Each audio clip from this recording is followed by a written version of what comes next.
এমন একটা মানুষের বিয়ে করছি যার নুন আনতে পান্তে ফোড়ায়। উনি কে, তোর রিলেটিভ? রিলেটিভ না, পরিচিত। কি ব্যাপার, আপনাকে হাত মিলানো খুব দরকার ছিল?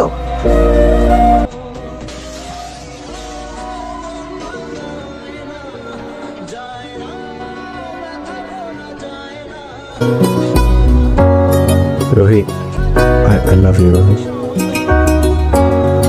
আমি তোমাকে বিয়ে করতে চাই রোহি। আমি চাই সবসময় তুমি আমার পাশে থাকো। আমি এক মুহূর্তের জন্য চাই না তুমি আমার পাশ থেকে যাও। রোহি, কি হয়েছে তোমার? Say something. কিছু না। শোনেন, আমি আপনার সাথে ভালো নাই। জানি। আমি একজনের ভালোবাসি, ওরে বিয়ে করতে চাই। ক্লাসমেট? শাহেদ। শাহেদের মতো শহরের পোলাবেনগুলা ওই দিনের ভালো লাগারে ভালোবাসা মনে করে ফেলে। ওই দিন শেষ হয়ে গেলে ভালো লাগা আর থাকে না, ভালোবাসা আর থাকে না। তোর অনেক কষ্ট পাবা। আমি না এত কিছু শুনতে চাই নাই। আমি শাহেদকে ভালোবাসি, ওরে বিয়া কইরা সুন্দর একটা সংসার করতে চাই। আপনি আমারে ছাইড়া দেন, আমারে ডিভোর্স দেন। আমি ডিভোর্স দিলে তুমি ভালো থাকবা? অবশ্যই ভালো থাকবো। ও না আপনার থেকেও বেশি আমারে ভালোবাসে, আমার কেয়ার করে। আমরা বাইকে ঘুরি, আউটিংয়ে যাই, বাইরে খাইতে যাই। ও আমার ছোট ছোট সব ইচ্ছা পূরণ করে। আমি তো জীবনে এমনই একটা মানুষ চাইছিলাম, আমার সব স্বপ্ন পূরণ করবো। আমি যা চাবো সবকিছু আমার পায়ের কাছে আইনা দেবো। কিন্তু আপনি সেটা কখনই পারবেন না। তুমি ছাইড়া দেন। আমি দিয়ে তুমি ডিভোর্স, সমস্যা নেই। সত্যি আপনারা কিছু করতে হবে না, আমি সব পেপার রেডি করে রাখছি। আপনি শুধু একটা সাইন দিবেন। বসেন, আসছি। এই কাগজটার মধ্যে একটা সাইন দিবে। এখানে দেন।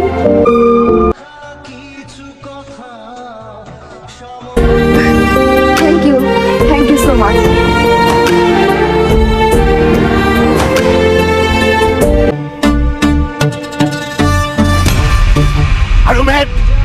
তুমি তো লাভ দিয়ে মরে যাবে, বেঁচে যাও, কিন্তু তোমার বাবা মা ভাই বোন তাদের কি হবে? তারা তো সারা জীবন তোমাকে মনে রাখবে, তাদের কথা তুমি একবারও ভাববে না? ঠিক আছে, ঠিক আছে, তুমি তোমার বাবার ফোন নাম্বার দাও, তোমার মার ফোন নাম্বার দাও, কল দেন, আমি তোমার ফ্যামিলিকে জানাবো। হারি আপ, ফোন নাম্বার বলো। আমার কেউ নাই। হোয়াট? তোমার মা বাবা ভাই বোন কেউ নাই?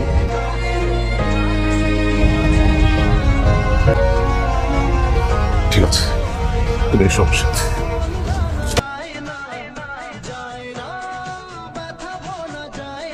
আঙ্কেল আসসালামু আলাইকুম। আলাইকুম। তুমি কে? আমি রুহি, শাহেদের ফ্রেন্ড। ও আচ্ছা আচ্ছা, এসো এসো। আমি আসলে শাহেদের ফ্রেন্ড না, গার্লফ্রেন্ড। ও আমাকে লাস্ট 1 বছর যাবত বিয়ের কথা বলে ঘোরাচ্ছে, বিয়ে করছে না। ইভেন 7 দিন যাবত আমি তাকে কোনো ফোনে পাচ্ছি না, সে আমার সাথে দেখা করছে না, কথা বলছে না। আমি ভাবলাম আপনার সাথে এসে ডিরেক্ট কথা বলি, সবকিছু ফয়সালা আপনার সামনে হোক। আপনি শাহেদকে একটু ডাকুন। আমি এসব কি শুনছি? বাবা, ও আমার পরিচিত, ওর সাথে আমার রিলেশন ছিল। এন্ড একটা পর্যায়ে গিয়ে আমি ভাবছিলাম যে ওর সাথে আমার চাই। ও একটা গোল্ড ডিগার বাবা, ও টাকা পয়সার লোভী। আমি মানি ওর সাথে আমার রিলেশনশিপ ছিল, বাট আমি কোনোভাবেই জানতাম না বাবা রিলেশনশিপের আগে দ্যাট ও ম্যারিড ছিল। ওর হাজব্যান্ডকে ডিভোর্স দিয়ে আসছে আমার কাছে। এন্ড এটা আমি জানার পরেও আমি সেটা অ্যাকসেপ্ট করে নিয়েছি। তুমি আমাকে যে পকেট মানি দিতা বাবা, সেখান থেকে আমি ওর সেমিস্টার ফি দিতাম, ওর খরচ দিতাম আমাকে। এরপরেও আমার সাথে চিট করছে, ও আমার সাথে শেয়ার করতে চায়নি, ও যে ডিভোর্সি গোল্ড ডিগার। শাহেদ, আমি তোমার কাছে কখনো এটা আশা করিনি। আঙ্কেল বিশ্বাস করুন, আমি লোভী না। হ্যাঁ, আমি যা করেছি সবকিছু ওকে ভালোবেসে করেছি। আমার হাজব্যান্ডের সাথে লাস্ট টাইম আমার বনিবনা হচ্ছিল না, আমি ওকে ভালোবেসে আমার হাজব্যান্ডকে আমি ডিভোর্স দিয়েছি। তারপর থেকে আমি ঢাকা শহরে একা থাকি, ছোট একটা জব করি, ওই টাকা দিয়ে আমি নিজের সব খরচ চালাই। আর ও আবার সেমিস্টার ফি দিয়েছে, হ্যাঁ আমি স্বীকার করি, কিন্তু ওর কাছে আমি টাকার জন্য কখনো আসিনি। ওকে আমি ভালোবাসি আঙ্কেল। ও আমাকে প্রতিশ্রুতি দিয়েছিল ও আমাকে বিয়ে করবে, যার জন্য হচ্ছে আমি, ও আমার সাথে লাস্টে যোগাযোগ পর্যন্ত করছে না, আমাকে টোটালি অ্যাভয়েড করছে। আমি এটা নিতে পারছি না আঙ্কেল, আমার সাথে এটা অন্যায় হচ্ছে। আমি শুরু থেকে বুঝতে পেরেছি যে তুমি একটা অসভ্য ফ্যামিলি থেকে এসছো, না হলে এখানে এসে এইসব কথা বলতে না। আমি এটাও বুঝেছি যে তুমি একটা আনএডুকেটেড ফ্যামিলি থেকে এসছো। সেকেন্ডলি, তোমার এত বড় সাহস হলো কি করে? তুমি বিয়ে করেছো, তারপরে আমার ছেলের সাথে সম্পর্ক করেছো। তুমি আমাদের ফ্যামিলি সম্পর্কে জানো আমরা কি বিলং করি? কোন অ্যাঙ্গেল থেকে তোমার সম্পর্ক ভালোবাসা বা বিয়ে শাদী পর্যন্ত যাবে? আর তোমার ফ্যামিলি কোথায়? তোমার বাবা মা তো আমাকে এসে বলবে এই সম্পর্কের কথা। আমার তো মনে হয় তোমার বাবা মা আদৌ জানে না তুমি এরকম একটা জীবনে জড়িয়ে গেছো। আপনার কি মনে হয় ভুলটা আমার একারই? হ্যাঁ, কারণ তোমার আগে বিয়ে হয়েছিল, তুমি তোমার স্বামীকে ঠকিয়েছো, প্রতারণা করেছো, এখন আমার ছেলের সাথে প্রতারণা করছো। আমি চাই না তোমার দিক থেকে আমার ছেলের সাথে কোনো প্রকার যোগাযোগ থাকবে। তুমি বের হয়ে যাও, যাও। শাহেদ, তুমি কিছু বলবে না? নাও, তোমার টাকার দরকার ছিল না, সেমিস্টার ফি দরকার ছিল না, নাও টাকা নাও, তোমার সেমিস্টার ফি নাও, নিয়ে এখান থেকে যাও, বেরিয়ে যাও আমার বাসা থেকে। আর কোনোদিন আমার বাসায় আসবে না, আমার সাথে যোগাযোগ পর্যন্ত করার চেষ্টা করবে না, যাও।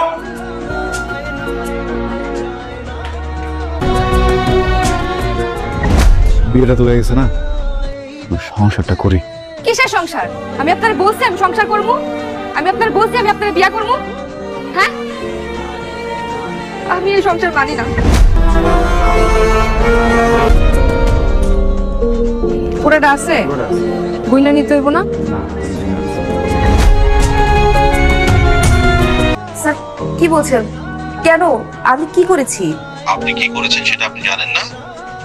স্যার আমি তো নিয়মিত অফিসে আসি, আমি সব কাজ মন দিয়ে করি। কেন এমন হচ্ছে? কেন কেন করা হচ্ছে এমন? আমাদের এখানে আসলে সভ্য মানুষের জন্য চাকরির ব্যবস্থা আছে।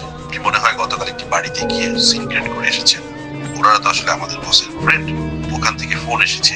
আপনি যে ধরনের ঘটনা ঘটিয়ে এসেছেন, তারপর আপনার এই চাকরিটা আসলে we are really sorry. Sir sir sir একবার বোঝার চেষ্টা করুন স্যার, আমার জবটা খুব দরকার স্যার, আমার পার্সোনালি তো প্রবলেম চলছে স্যার, একটু বোঝার চেষ্টা করুন thank you. Sir. Hello hello hello sir. আপনি চিন্তা করবেন না, যেহেতু আমি ফাইলটা ওকে করে দিয়েছি সেহেতু স্যার এটা প্রতিনিধিভাবে দেখলেন। স্যারের সাথে কথা বলে আপনাকে আমি জানাচ্ছি। স্যার, সন্দেশ, আমি তোমাকে এখানে দেখে খুব খুশি হয়েছি। আসলে পরিশ্রম মানুষকে কতটা সফল করে সেটা তোমাকে দেখলেই বোঝা যায়। কি নাম আপনার? রুহি। রুহি, আমি কি আপনাকে চিনি? সিমন সাহেব, দেখুন আমাদের এটা তো রেস্টুরেন্ট বিজনেস, তাই না? এমপ্লয়ীদের ম্যানার থাকাটা ইম্পর্টেন্ট। সো আপনি প্লিজ নেক্সট ক্যান্ডিডেটকে রাখুন। ঠিক আছে স্যার। মিস রুহি, আপনি এদিকে আসুন স্যার, এদিকে আসুন প্লিজ। এটা হচ্ছে না, আপনি চলে যান প্লিজ। স্যার আমি কি কোনো ভুল করেছি? আমার মনে হচ্ছে আপনি কিছু একটা ভুল করেছেন। দেখুন, আমি বিগত 6 মাস যাবত আমার স্যারকে আমি দেখে আসছি। স্যার আজকে যেভাবে কথা বলেছেন, স্যার কখনো ওই কথা বলেন। প্লিজ আপনি আসুন প্লিজ। স্যার একটু কিছু করুন স্যার, প্লিজ একটু বোঝার চেষ্টা করুন স্যার, প্লিজ। আমি কিন্তু আপনাকে ভদ্রভাবে বলছি, আমি কিন্তু সিকিউরিটি রাখবো কিন্তু, প্লিজ। আরে sir, Ruhi please. Sir sir আমি সরি স্যার, আমার ভুল হয়ে গেছে। আমি অন্য কারোর সাথে আপনাকে মিলিয়ে ফেলেছি, আমি আপনাকে আসলে চিনতে পারিনি স্যার। আমি এটা কখনো করবো না স্যার, আমি সরি স্যার। আমার এই জবটা খুব দরকার স্যার, আমার বাসা ভাড়া, সেমিস্টার ফি সব কিছু বাকি। আমার হয়তো এই জবটা না পেলে আমার জীবনটাই থেমে যাবে স্যার। স্যার আপনি আপনি যা বলবেন আমি সেভাবে চলবো, আপনি যা যা করতে বলবেন আমি তাই করবো। আমি কাজটা মন দিয়ে করবো স্যার। স্যার প্লিজ আমাকে জবটা দেন sir, please sir, please sir. Sir Ruhi please. জি স্যার, জি sir, okay sir, please Rahim, আপনার চাকরি হয়ে গেছে। জি স্যার। আপনার চাকরি হয়ে গেছে, আগামীকাল থেকে আপনার জন্য। Thank you sir. ওয়েলকাম। আসি, আসসালামু আলাইকুম।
আচ্ছা রুহি, তুমি কি আমাদের স্যারকে আগে থেকে চিনো?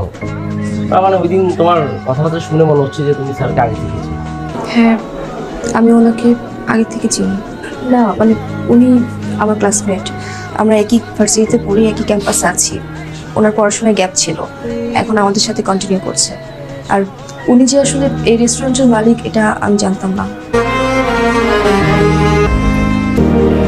এই কাগজটার মধ্যে একটা সাইন দেবে। Thank you so much. তুমি যে সন্দেশের কাছে এসেছো সে তো তোমার কেউ না। তোমার যে হাজব্যান্ড ছিল সে তো ওই দিনই মরে গেছে। ওকে আমি নিয়ে এসেছি, ও আমার ছেলে। আর আমি কখনোই চাইবো না আমার ছেলের জীবনে তোমার মতো কোনো মেয়ে আসুক, কখনোই না। আঙ্কেল, আমি অনেক বড় ভুল করেছি। সন্দেশের মতো ছেলেকে আসলে আমি দূরে ঠেলে দিয়েছি, অবহেলা করেছি। আমি কাজটা ঠিক করিনি। আমি আমার সব ভুল বুঝতে পেরেছি আঙ্কেল। প্লিজ একটু সন্দেশকে বলুন। সন্দেশ, আমি ভুল করেছি। আমি তোমাকে ডিভোর্স দিয়ে শাহেদের কাছে গিয়েছি। আমি ভেবেছিলাম ওইটাই জীবন। শহরের মানুষরা অনেক ভালো, জীবনে চলতে অনেক টাকার দরকার। ভেবেছিলাম শাহেদকে বিয়ে করে সুন্দর একটা সংসার করব, কোনো অভাব থাকবে না, গোছানো একটা সংসার হবে। কিন্তু সেটা আমার স্বপ্নই ছিল, বাস্তবতা অনেক কঠিন। আমাকে তোমার কোনো কিছু দিতে হবে না সন্দেশ, আমি শুধু চাই তোমার পাশে বউ হিসেবে স্বীকৃতি পেতে। আমাকে কি শেষবারের মতো একটা সুযোগ দেওয়া যায় প্লিজ? রুবি, আমার মনে হয় তোমার এখন যাওয়া উচিত। প্লিজ তুমি এখান থেকে যাও। রোহিত,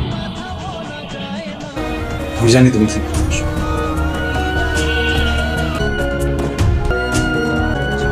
তোমার ভালোবাসার জিনিস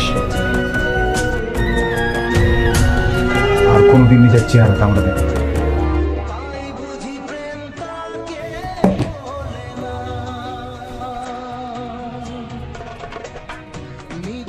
আমি জানি না ও আজকে যে কথাগুলো বলছে সেটা আসলেই মন থেকে বলছে কিনা, কিন্তু আমার মন বিশ্বাস করতে চায় ও আজকে আসলে আমার কাছেই আসছিল। আমার মন বিশ্বাস করতে চায় ও আমার টাকাকে না, আমার এই ভালোবাসছিল। হয়তো বা দেরি করে ফেলছে, কিন্তু নিজের ভুলটা বুঝতে পারছে। এই সব কিছু বুঝাও আমি শত চর পরে ওকে মাফ করতে পারবো না, কারণ আজকে যদি আমি ওরা সুযোগ দিই তাহলে হয়তো হাজারো মানুষ সুযোগ পেয়ে যাবে মানুষকে প্রতারণা করার। পৃথিবীতে সব কিছুর মাপ হোক, কোনোদিন প্রতারণার মাপ না।